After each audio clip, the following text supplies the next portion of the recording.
58 kilometers the southwest of Kigali, the capital of Rwanda, in Komine Musambira, Prefecture Gitarama, lies a small village known as Muchiranze. 38 years ago, nobody knew that this little-known village would be the birthplace of one of the greatest African freedom fighters, gallant soldier, and a brave combatant son of Rwanda, Major General Fred Rwigema Gisa.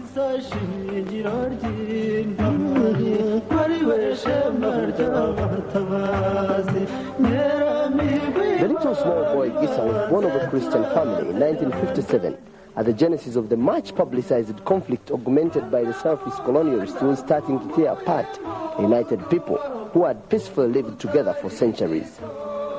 Fred's father, Kimonyo, had 2 wives, and Fred was born of the second wife, Gatarina Mukandirima, who bore him 2 other daughters. Fred's mother recalls very vividly his early childhood. Aho twari dutuye hariya yitwa Mukiranzi niho Fred Rwigema yavukiye, naho kuri iyo nzu n'urutoki n'inturusu, ariko aha hose ni isambu yacu uko ngana hari family nini, ariko ngira ngo aho navuga yavukiye gusa kubwe ni hariya aho izo nturusu ntoya ziri bitari cyane, bitari ibyo hakurya hagati aho ngaho.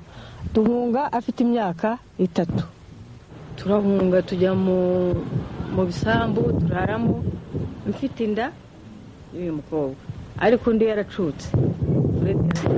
Fred yaracutse.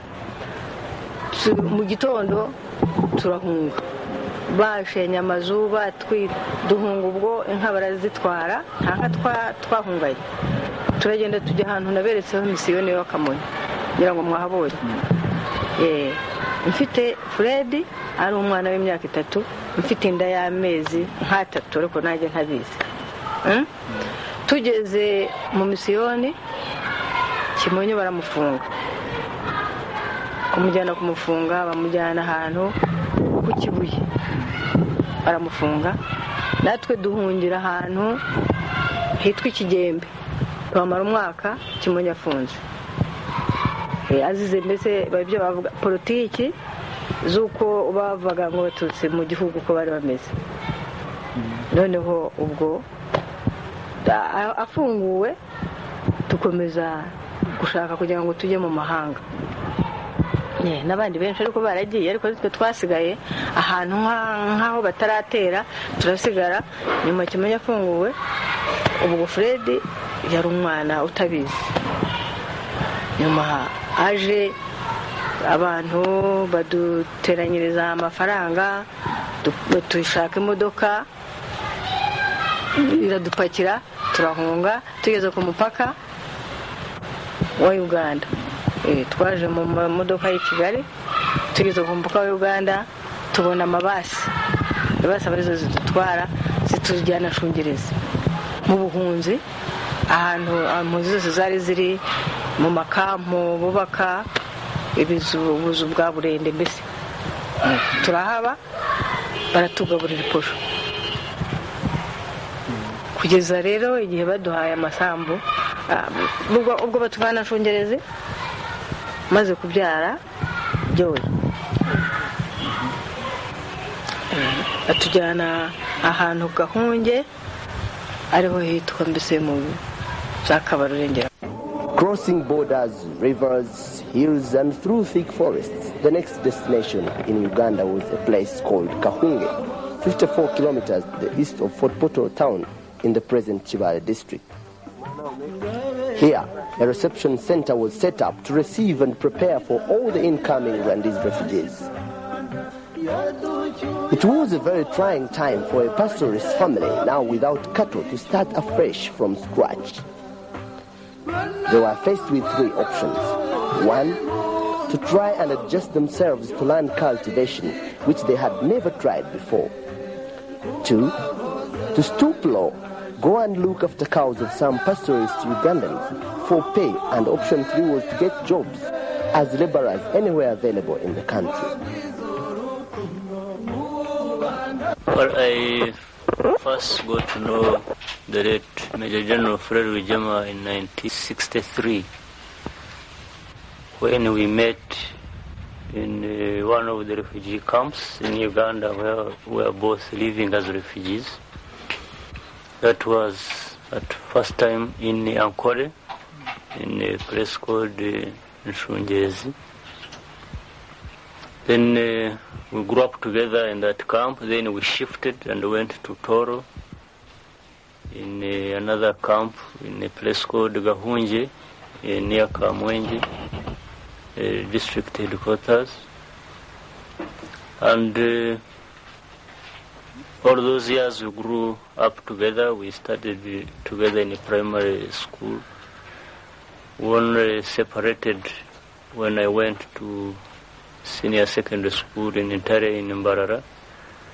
And later on he went to Mbarara High School. But we were not in the same class in primary. There were some difficulties. We used to face a lot of difficulties in paying school fees and so on and so forth, and many times people used to miss years and were not able to continue the studies straight away. So that's how we had a difference I was a bit ahead of him at the time of during the time of studies, especially in the... Unfortunately, Fred's father died soon after settling in Kahunje, thus leaving the family burden to his wife, who struggled through thick and thin to sustain it. ise amaze gupfa yarabimbazaga cyane ati ubu utekereza ko mama tuzasubira mu Rwanda, amuhakanije ntabwo mbizi, wenda hari igihe wenda abantu bazasubirayo, ati se nk'ubu dukuze tugatekereza kugira ngo dutahe, mwebwe musanga byabanezeza mukiriho tugatahana. Nanjye nkamusubiza ndetse ubu mwabishobora mwebwe, ati dukuze nkanjye nkuze nkaba mfite n'abandi, wenda twagira inama ariko tugashaka gutaha iwacu ngo natwe tumenye iwacu, namwe mwakumva bibashimishije, avuga nti mubishoboye mukabikora byaba ari byiza natwe tukazataha iwacu nkatwe bakuru. As years rolled by, Fred and his little sister Joy were ready for school. Fred's intimacy with his sister grew very strong, and they were always inseparable. Fred yari musaza wanjye, ariko at the same time ari n'inshuti yanjye. Dukundana cyane, aho tugiye hose dufatanye ku ntugu. Ubundi most of the time twaba tugenda mu muhanda nkananirwa akanterura, kandi turi bakuru twese akampeka. So sinzi ukuntu nabigereranya, ari umusaza w'umuntu ari n'inshuti, numvaga byose ari kimwe, kuko naramukundaga bituma na twembi twumvikana ku bintu byose twakoraga. Ari ukubeshya tukabeshya hamwe, ari kuvugisha ukuri tukavugisha ukuri hamwe, yaba arize nanjye nkarira, n'abandi akababara ko bankubise, bamukubise nanjye nkababara. I remember one time papa yaramukubise yakoze amakosa, nsanze yamukubise kandi ari igihe wamureze.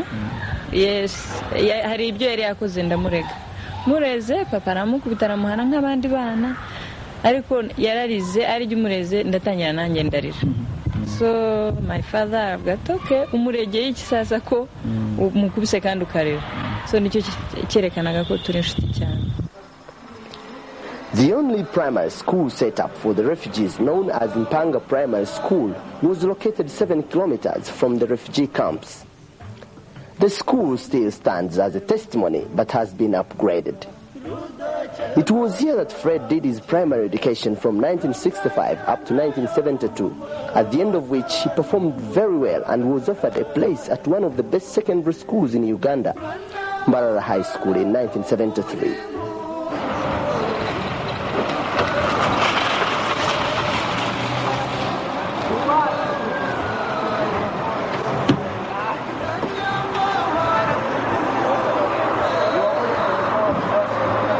Here, Fred found more boys from other refugee camps with whom he became friends. Not only did he get friends from Rwandese, but also from Ugandans, among whom was Brigadier Chef Ali, then known as Museveni, who became his very good and close friend. Fred's background started influencing him as he mingled with other students at Mbarara High School. The love for his people, the need for freedom not for only his people but the entire Africa kept growing in him, especially at the time when Uganda was in the crisis of dictator Idi Amin. You could find Gisa and Museveni very well aware about the war which was in Nigeria, which was in Ghana. They were all equipped with such information. We developed friendship with the late Rwigema as early as 1974 when he had joined the Barara High School with me, and we were both sort of recruits because we had joined the school, so we were being teased together. When I was having always interest in politics, and when we became friends, I started to keep on discussing with him. And after discussing with him several times, we started going together to read in the library. And this is how we together developed this spirit of, because we used to read Fred Rwigema books and other liberation literature. And by so doing, we started to have, including, say, poems. Because I remember before we left for Tanzania, or Mozambique for that matter, we were both reading a poem which was coming from a book called When the Bullets Begin to Flower. And this poem was that poem which made us to go, which we went and read together in the library, was saying that it is not what you want or what I want, but what the nation wants. And through this we developed confidence to live and go to join the revolution. I recall one incident when he used to move with another man who is Chef Ali, and by name now is called Museveni. By then he was Museveni. And one time they approached one of the teachers, Mr. Ben Wakatogoro. They said they wanted to address members of staff. And the man, he wondered what these young men wanted to tell the members of staff. So he approached us in the staff at break time. He said, I have young men who would like to talk to you. So, well, the members of staff said, okay, if you have anything, tell us. Let's admit them in the staff room. So these young men, that is Gisa, as he was called, he was allowed in the staff room with Museveni to come in the staff room and address us. So they started talking. By that time, I think that's when Mao Zedong had died in China. And in Uganda, the Archbishop had been killed, the Anglican Archbishop Janan Ruum. So these young men, when they came, they said, the country, or no, they said the nation the world has lost a big man, a very important man, who was fighting for freedom in China. And then they started talking about, about the French Revolution. They said these people, they rose and fought. These people were oppressing them in France. And then they said, we Ugandans, what are we doing? Why can't we rise and fight Amin? So when they started talking about that, we are scared. Because by that time, we had this intelligence. Could be members of staff even, and then with the students. So we are scared of what we are saying. We ran away from the staff room. And we left those young men there. And after we had left, they also went out. And the following day, they had left the school. Fred and his friends' destination was none other than Tanzania, then the base of Pan-Africanism. Here, young Pan-Africanists converged to undergo military training with the aim of totally liberating Africa.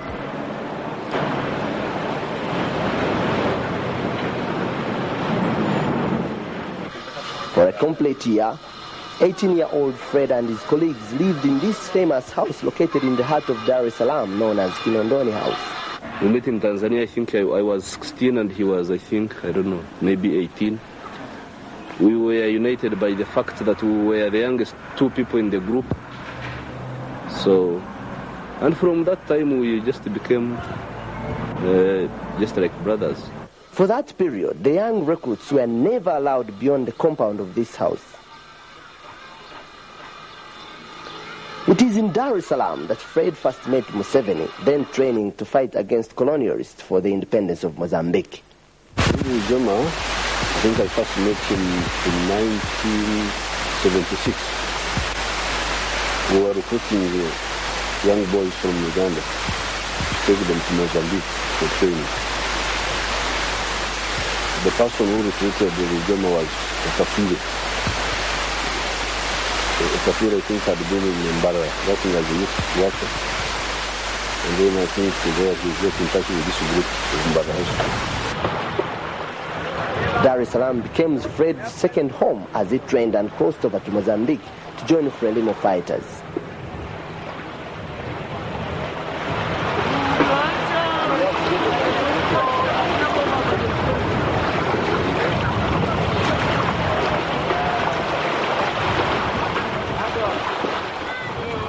After a period when we had not been together, I learned that actually I got the news from his mother when I went back for holidays. When I went home for holidays, the mother told me that Fred had disappeared.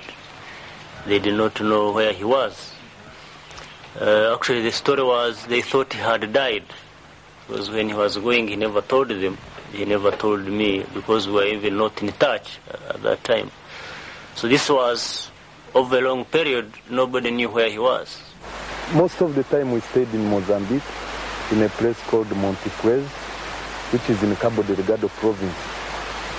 At the beginning, the life was not easy because we were starving. We did not have enough food. I don't know whether this was part of the training, but it later on made us be firm.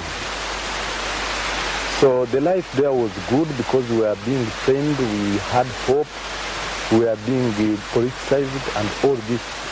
Fred's determination to liberate his people, let alone the entire Africa, did not end with the independence of Mozambique. The experience he acquired later became very instrumental in the struggle against fascist Idi Amin in Uganda under Fronasa led by Yoweri Museveni. The struggle which saw the fall of Idi Amin in 1979 was but just a preparation for what was later to be yet another bigger one, led by Museveni against dictator Milton Obote. The war, which basically started in Luwero Triangle, central Uganda, spread like bushfire as Fred initially took charge of commanding fighters in the western part of Uganda. This gave Fred a chance to be in touch with his mother again. 1985, we were together when the forces moved from Luwero Triangle and went to the mountains, Urenzoro Mountains. That was then another time we happened to operate together. So during the movement to the mountains, in the different battles that we fought on the way as we were going, it was very clear he performed very well as a very good commander in the different operations we used to carry out, even when we had reached the mountains. With the crushing of the remnant of the defeated military junta soldiers and the total liberation of Uganda, Fred earned himself the post of Deputy Army Commander of the NRA. Fred Rwigema Gisa, Major General.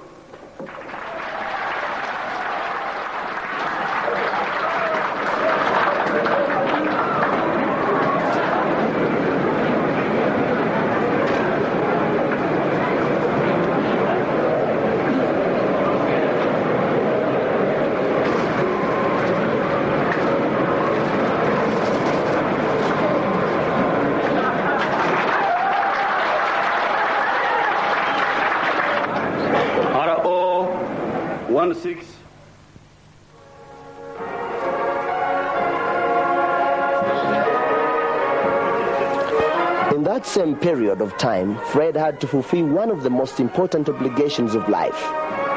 Fred had chosen himself a young, beautiful partner, Jeanette. In 1989, in a colorful ceremony, Fred laid his best half to the altar at Namirembe Cathedral and pronounced, "I win," before a fully packed church.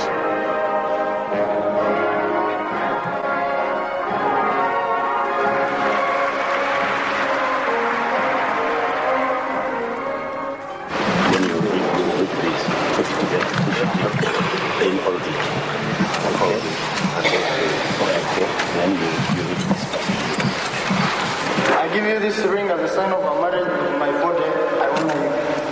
All that I am, I give to you. And all that I have, share with you. Within the love of God, Father, Son, and Holy Spirit. Amen. Okay.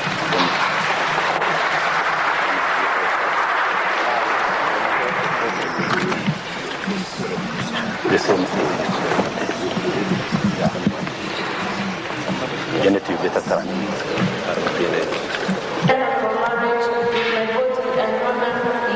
All that I am, I give to you, and all that I have, share with you, with the love of God, Father, Son, and the Holy Spirit. Amen.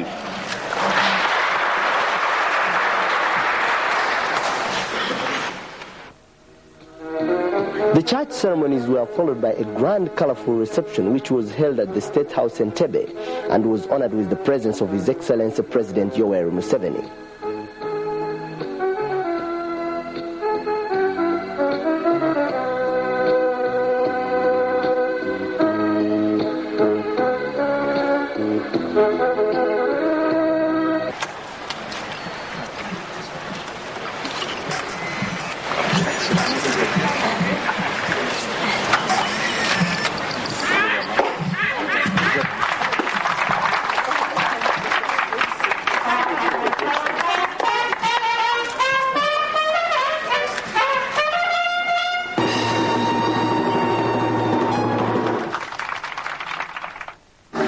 The reception was followed by the evening of jubilation at a friend's residence in one of the residential areas in the outskirts of Kampala.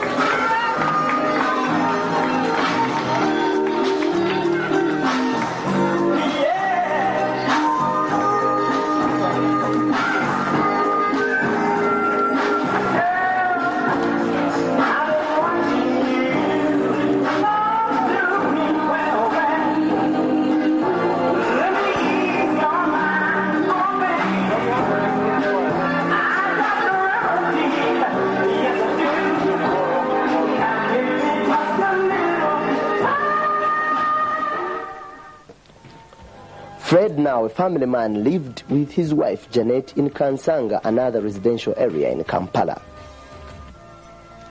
Fred's love for children was rewarded with the couple being blessed with 2 children. The eldest boy, Junior Gisa Rugamba, and the youngest sweet little girl, Teta Gisa Tracy. Ikintu wenda naba muziho ni ukuntu yakundaga urugo rwe cyane. Natanga n'urugero, hari nk'igihe hari intambara muri Uganda, barwaniraga ahantu hitwa Magamaga. Nabyeyi Junior adahari, aza nyuma y'iminsi 2. Hanyuma ubwo akajyaza nk'isenye z'ijoro, agahindurira umwana, akamuterura, akamuhoza. Nta nicyo najyaga nkora muri icyo gihe, kuko umwana yarakiri muto cyane. Akamuhindurira, akamuhoza, agasiga muryamishije, agasubira iyo ngiyeho barwaniraga hitwaga Magamaga. Ntago hari hafi, hari urugendo. Agasubiraho nk'isaa 9 z'ijoro. Buri gihe akajyaza isaha 4 z'ijoro, agasubiraho saa 9. A year later, Fred was to be further elevated to the post of Deputy Minister of State for Defense in Uganda, a position which gave him time and a chance to plan for the execution of his long-term objectives of leading his people back home from exile and the liberation of entire Rwanda from the fascist sectarian regime of dictator Habyarimana. The discreet plan, which never leaked despite the involvement of top members of RPF-A, is indicative of determination the Rwanda refugees had to return home by any possible available means. Bajya kujya mu ntambara ndabizi. Umunsi bagendeyeho n'isaha bagendeye, yaje kudusezeraho. Ndamubaza, ndetse ubu ugiye he? ati tugiye kurwana na Habyarimana natwe dutaha iwacu. Ndaceceka mbanza no guceceka, ageze ati wiceceka mudusabire tuzabonana namwe tubacyuye mutashye mugiye mu Rwanda. Tubasezeraho baragenda. I remember icyo gihe yaravuye Amerika mu September, anyura Nairobi, nari Nairobi, araza arantelefona njya ku airport n'abantu ba Uganda Embassy, tujya kumufata ku airport. Tuvuyeyo abwira abantu bo mu embassy ko adashobora kurara aho bamuteguriye, ari buze kurarana nanjye mu rugo aho nabaga. Araza, we went straight tujya mu rugo iwacu, turarya turasangira. Hari abantu yari supposed ku meetinga Nairobi, tujya in the evening, we had dinner, turya hamwe badutumiye. Turangije arambwira ati ndashaka ko dutaha kare, atari ibintu ushaka ko tuganira. So turatahana, driver tugejeje mu rugo arambwira ati ndashaka ko tureba ahantu twicara tukaganira, kubera ko hari ibintu ushaka kuvuga kandi ntashaka umuntu wari wese kubyumva.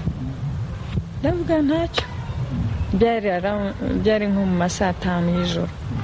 Tujya mu cyumba turikingirana, arambwira ati hari aho nzajya kandi ati nizeye ko uzabyumva kandi ukahambera nka mushiki wanjye.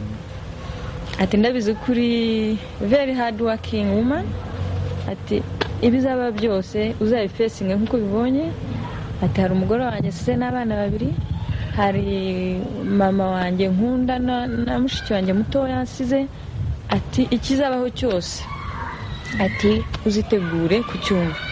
Ese ni kucyumbaza gutyo? Ati ndabikubwira gusa ati sishaka ko bizaguca intege. Ati dushobora gutaha anytime tukajya mu Rwanda. Avuze mu Rwanda avuga murashaka se kujya kurwana? Arambwira ati bishobotse, ati dushobora gupfa cyangwa se dushobora gukira. Inkuru yo gutera u Rwanda, ubwo nari mfite umwana teta yari afite iminsi 7.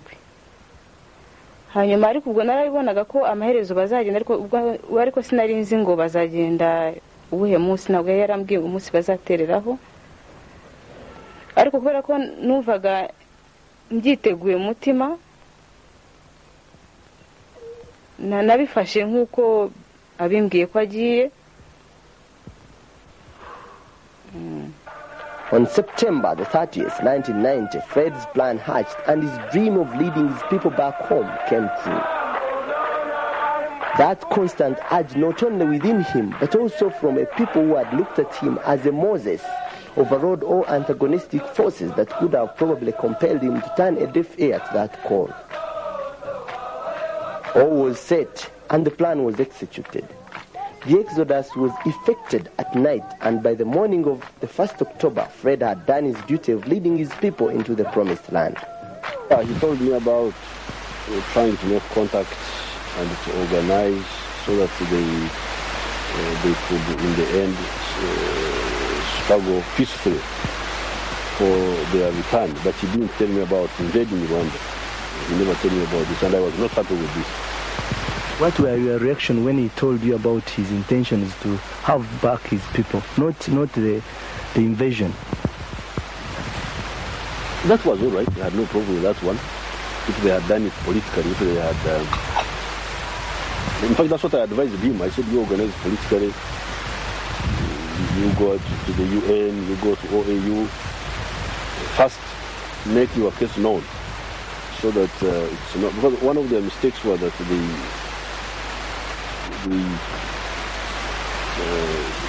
sort of ambushed international opinion.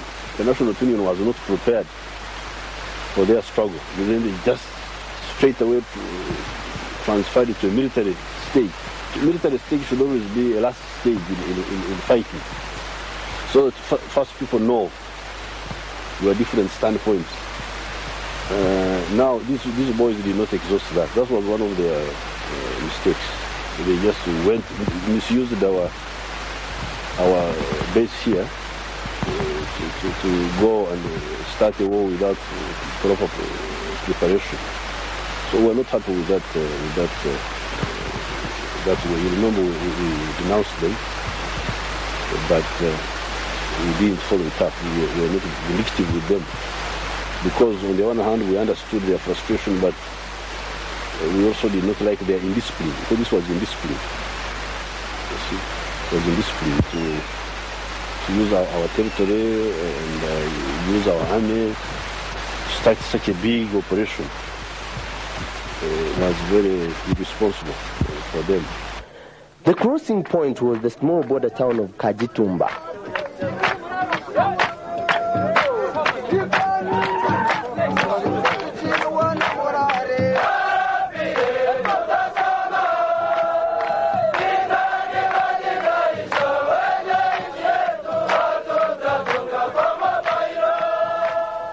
It is at this point, in this very customs house, that Fred sat, called the fighters to order, and drew their attention to the fact that they were home, and urged them to swear never to allow to go into exile again. For the first time after 34 years, Fred was back home, this time old enough to understand the feelings of being a Rwanda citizen in his country, Rwanda. On that fateful morning of the 2nd October 1990, at 9:30 a.m., Fred mobilized his fighters and started advancing towards Kigali. As to what happened, the full story is narrated by the eyewitness and Fred's faithful bodyguard, Captain Happy. Twaje tuva muri Uganda nyine Kampala itariki 30 z'ukwezi kwa 9 muri 1990 twahagurutse nka saa 6 za nijoro. Urugendo ruhari rero kuvayo kugera inahangaha ni rurerure. Twageze hano ari mu gitondo, ari yo nyine itariki ya mbere. Leta Fund Fred yageze hano ku mupaka hano, uyu ni umupaka w'u Rwanda na Uganda. Uko twaje rero twaturutse muri ya muhanda uri munsi ya musozi ureba, uyu musozi ni Miramahiro. Turaza gutya ari hakurya niyo zo customs za Uganda. Hanyuma wamanuka wajya hari aho kaburimbo itangiriye, aho niho u Rwanda rutangiriye. Niho twasize imodoka turazamuka gutya n'amaguru kugeza igihe twagere hari hageze imodoka twayisize hano inyuma, tuzamuka n'amaguru acumbika muri iriya nzu ureba idasakaye, irangi risa n'iryavuyeho. Aho ngaho rero niho twaraye ijoro ry'itariki ya mbere.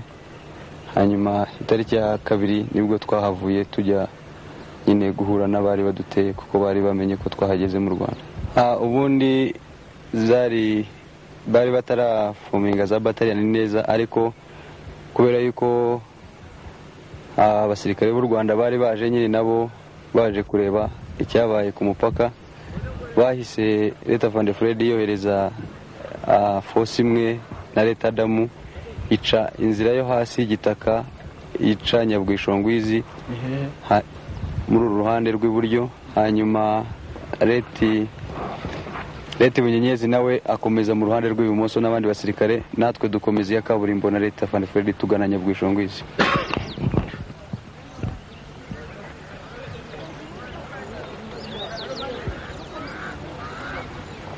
Muri iyi nzira turagenda duca munsi ya rutoki, niho twatangiye twurira uriya musozi wa Nyabwishongwizi nyine ureba, tuzamuka muri ako kayira ureba tugera hejuru hariya ku gati, niho twahagaze hejuru yaho.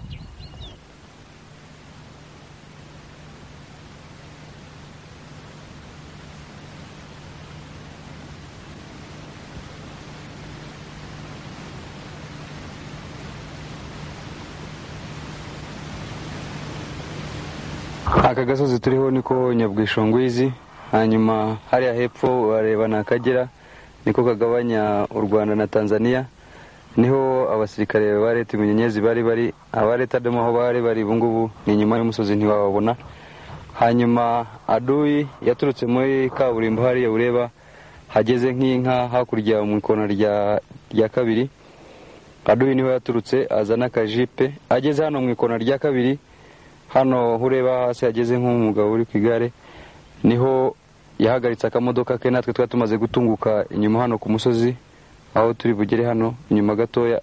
Hano turi ni aho adui yari ahagaze ajya kurasa nyine bareba kari hagati kari hejuru y'umusozi kari gatoya n'ubu ngubu nuko cyakuze cyane ubundi kari gatoya cyane niho twari dutungutse Adu yari hano abonye dutungutse ari hejuru ku gasozi nibwo yarasaga ayo masasu nyine yarashe makeya havuye muri rimwe ryafashe Leta Van Fred. Leta Van Fred yari yicaye kuri iryo buye nuko Adu aturutse hakurya hariya aho nakweretse mu muhanda wa kaburimbo nuko arahaguruka yavuze ko ati Adu yameye kujya nicyo yavuze. Hanyuma intambara yatangiye nuko atubonye Adu yatubonye hano ku musozi yarashe ayo masasu make nakubwiye rimwe niryo ryafashe Leta Van Fred nkano mu gahanga. Nicyo kitwemeza yuko no kugira ngo tuvuge yuko atari twari target ya Adu nukubera yuko nyine ryamufashe hano ku gahanga wenda kwegera ku musatsi niryo sasu ryamufashe kubera yuko yari na muremure yadusumbaga ariko yugira ngo yari yicaye ntago iryo sasu biba ryaramufashe ko twese twari duhari ariko nta wundi muntu wigeze hakomerekera aho ngaho twari turi. Nuko amaje kuraswa twabonye ko yavuze ko ati Adu yameni piga noneho tubona acitse intege aricara hasi turamufata twagerageje kumubaza icyabaye ariko ntiyashoboye kuvuga irindi jambo. Naho ngaho nicyo jambo yavuze ryonyine mu byerekeye ibyo mwambazaga ko yaravuze. Twarabaye tuhita tuva ku gasozi twari turiho turamuterura duhamagara abaganga ariko bagiriye kuhagera basanze nyine yapfuye. Nuko twahamaze umunsi twaramanutse tujya hepfo ariko ubwo intambara yo ntabwo yahagaze yarakomeje kuko n'abandi basirikare ntabwo bari babizi. Dukomeza no kubisha kugeza igihe nyine abakuru bacu baje kubibwira abasirikare bose kuko nta muntu wari ubizi. Hangewe icyo navuga kuri Leta Van Fred ngewe nari umwe mu biba bodyguard be ariko nari maranye nawe igihe nta kibazo najyaga mubonaho nubwo yari cyongozi wacu bwose twamufataga nka mukuru wacu kandi akaba natuyobora. Tugeze mu Rwanda rero cyatubabaje cyane twari tururayemo rimwe itariki ya 2 nyine ubwo yapfaga nta kintu yatubwiye nta n'icyo yabwiye abandi basirikare twari twazanye mu Rwanda. Ngewe amagambo navuga nsezerera kuri Leta Van Fred nuko Imana yamuha iruhuko ridashira nibyo navuga gusa nta kintu nasubiza. Nabyakiriye ko byari ngombwa yuko byari ngombwa kugira ngo wenda umuntu ajya kurwana yiteguye gupfa cyangwa gukira kuko ari twarwaniraga ngo dutahe nabo batahe iwabo ngo bo kuzahera mu mahanga. Navuze ngo nibyo Imana imuha iruhuko ridashira nanjye mbikomeza mvuga ngo cyokora Imana idufashe urugamba yatangiye kururwana rwo kudasubira inyuma tuzatahe iwacu Rwanda. Bantelefone around 3 o'clock nijoro. I remember n'umugore wa telefone arambwira ati Joy ati nizeye ko udacika umugongo atariko ati Fred yapfuye ati kandi ati turagushaka kugomba kuzi ejo mu gitondo. Of course ako kanya nari ndyamye cika intege mera nabi nka saa 10 narenjinga ntangira ntekereza ukuntu ushaka kugenda iba ngiye mu Rwanda iba ngiye Uganda ntabwo narenza ahonye kuko numvaga ko ngomba kujya mu Rwanda bishobotse nagenda mu Rwanda nkanareba naho yapfiriye naho bamuhambi. Mu gitondo cya kare mfata indege nari mfite ticket nza Kampala ngumana na mama nkuko bisanzwe nyine agahinda tukagumamo. Inkuru nayimenye nijoro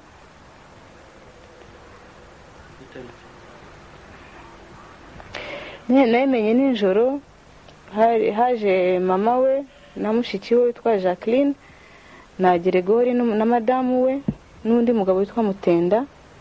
Nkibabona gutya ndababwira nti nabimenye nti niki ko nabonaga batabababaye. Nayimenye nijoro. Even before I was directly told about what happened, I had a feeling something had gone wrong. This feeling came to me and I even talked to some of my friends that I was feeling uncomfortable, that something had gone amiss, something had gone wrong.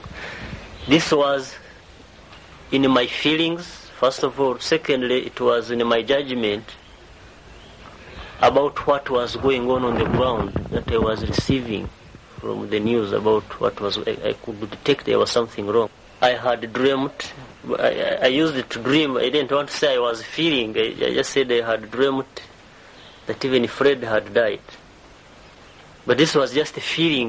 There was something in me that something had gone wrong with Fred. Then I think it was on the 7th day when I actually got to know from someone that something had gone wrong.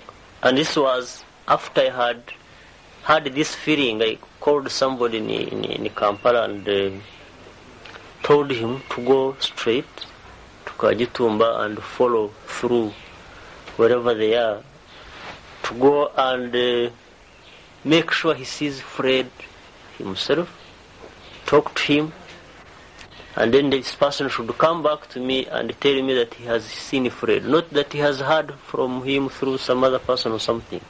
The first day he did not succeed. I told him on the 5th day. On the 5th is when I sent him. So he went that very morning, went, met some commanders, tried to talk to him. I think some people didn't want the news to spread yet, so they told him he was somewhere in the field and that this fellow could not see him. So the fellow insisted. He said he had somebody's message. He didn't even tell them it was my message, and that it was extremely urgent. So they blocked his way. He couldn't make it. So the fellow came back, talked to me on the phone. He told me Fred was alive, but that he was in the field. So I said, no, I'm not convinced. Go back and tell whoever is there. I remember I told him to talk to the late Major Bayingana, to talk to late Major Bunyenyezi, and so many others. Say that now to go and tell them that it is me and I want somebody to deliver a direct message to him. Because I wanted to prove whether he was actually alive. As my feelings were telling me he wasn't alive. Well, I'm really saying this story, it's fun as it sounds. People may not believe it, but this is what was happening. And so the fellow went back, I think same night. So he insisted. Again, he couldn't make any headway until somebody, a friend of his who was privy to the information that Fred had died, actually told him. He said, you quietly go and tell him that Fred is dead. Then he called me and told me, yes, that actually he has proven that Fred had died. Well, I tried to ask what he had died of. The fellow simply said he didn't know, and that even the person who told him didn't want to go further. So that's when, of course, I confirmed my kind of feeling. But this time, I did not now even talk to my wife about it, with whom I was. So I just kept quiet. I had already started winding up. I had already told the commanders of the college that I wasn't going to continue the course and that I wanted to go back. I told them right on the first day. And so I was busy packing, handing over things. I wanted to leave after handing over everything. I didn't want to leave any debts, anything behind at the college. So I took my time to pack my things and leave the college. In combat, you can't predict whether you will be over. So his days came just as it was just a tragic event. By then, when we knew that he has died, we tried all our best to conceal it. So we concealed it from other officers, junior officers, or other soldiers to know it. Because by then we would fail. If they knew, we would fail. It was our second day.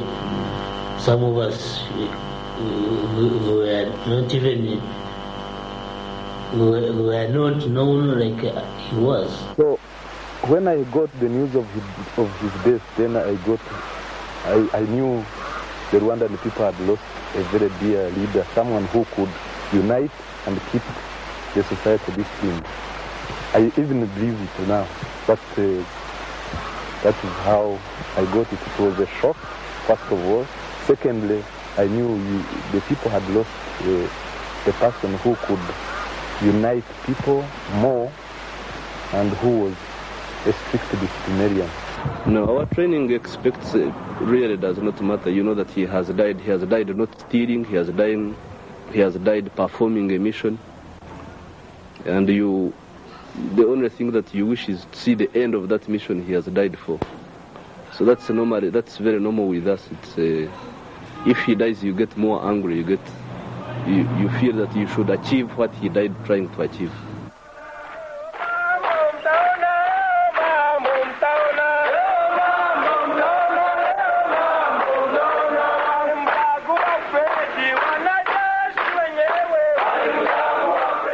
And that was the end of Fred, but not the end of the struggle. His death further enkindled in the fighters the urge to fight on and accomplish the work he had started, the fruits of which were seen when the gallant fighters of RPF crushed the dictatorial murderous sectarian regime of Rwigema, restored peace and sanity in Rwanda, and ushered in a new era where once again the people of Rwanda would live as brothers and sisters irrespective of their ethnic differences, thus confirming the fact that Fred's death was not in vain. Fred Rwigema mu by'ukuri yaba nari nzi kwivugana nakubise ikivugo, ariko uko muzi uko kandi anagaragara ni intwari koko, ni umugabo ukwiriye ishema, ni umuntu ukwiriye ibisigo ibisingizo cyane bishingiye ku butwari yagize kuva akiri umwana, ku bitekerezo yagejeje ku banyarwanda no kwinjiza abanyarwanda bagenzi be mu gihugu no guhumuriza abari imbere ko bagiye kwigobotora ubutegetsi bubi bikaba byarabaye.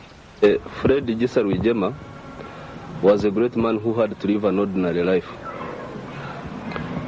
His greatness, I think, prevailed over such issues as harassment, segregation, and outright opposition by certain forces during his time in exile. In my opinion, his greatest ambition or dilemma was to successfully launch the armed struggle to return his people to their motherland, and not necessarily to see the end of the struggle. Not many men can wish to sow what they will never harvest. Only men of conviction like him can do this, or could do this. The forces against him were such that self-preservation was impossible. And I believe he knew 75% he was likely to be killed in action. I also know that he had an option to take the matter to the OAU or comfortably enjoy the benefits of being the Deputy Minister of Defense in Uganda. But his conviction propelled him to act and risk. I think this is called human sacrifice, which can only be attributed to great men. I also knew Fred as a man who envisaged a united people of Rwanda. I have faith that those who took over after his death will honor his wish and build up to that vision. And I can assure him that all his friends miss him. But we all appreciate that he did exactly what was expected of him. He will always live with us. It was interesting to see how active he was in the struggle, how committed he was. So I knew him as well as that during the war, and then after the war, we shared a few close relationships, even with the people we associated with. So during that time, that's when I knew him as a freedom fighter. But I knew him much more closely during the war, during the Bush War. As a matter of fact, the day we were going to start the war, when we were going to attack Kawamba, I am the one who went and informed him, and immediately he didn't hesitate and joined us, and we went together right from the beginning. He was among the first 27 who attacked Kawamba. Ubasanga azi guhuza abantu, kubashyira hamwe, ukabona akunzwe n'abantu benshi, cyane cyane akunzwe n'abasirikare kandi bamwizeye. Cyane kimwe ko basanga baha icyizere w'umuri iruhande, akumva yuko ari iruhande rw'umuntu ushoboye, aho yamubwira ati jya ahangaha akabona yahajya, ari ntacyo yikanga. Icyo nta wundi muntu wari ugifite mu bo twari turi hamwe bose. Ikindi basanga afite nuko mu ngorane twagiraga yamenya kuzidukuramo. Nzi ko twanagize nk'ebyiri nini mu muryango, ariko niwe washoboye kuzidukuramo. Hari izo twagize muri executive committee y'umuryango.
Uganda is independent.